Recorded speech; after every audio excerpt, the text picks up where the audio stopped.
Быйыл тек мусулмандарга жаңа жыл тойлоодон баш тартып коймой, Ресейдин көптөгөн христиандары да жаңа жылды шейтандын мерекеси деп санап тойламай жатыр.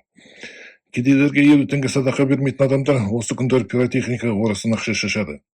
Адамдар бирине-бири алга акча деп жылап пиротехникага акча шашууда. Экологтор кайда карайсыңдар? Пиротехниканын коопсуздугу өрттөгүнө калай өртөгөн абадан түшкөн бийлерин караңыз. Ал осы күндөр канча шашы, шырша, агашы кесилишинен тек Кудай гана билет. Ол сосын уларды кокус контейнерин тасый салат. Бул күндөр эл боюнча 100 миллион теңге жоготот. Күндөр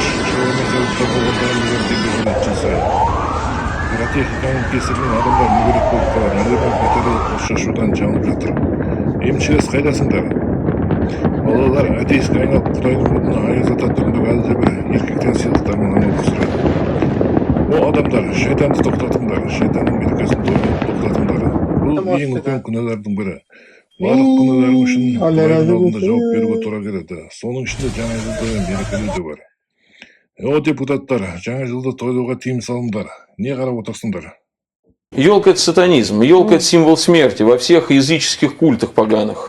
Значит, вы сатанисты, все, кто отмечают эти сатанистские ночные праздники. Потому что единственный праздник, который отмечается ночью, в полночь, это вот, пожалуйста, ваш Новый год.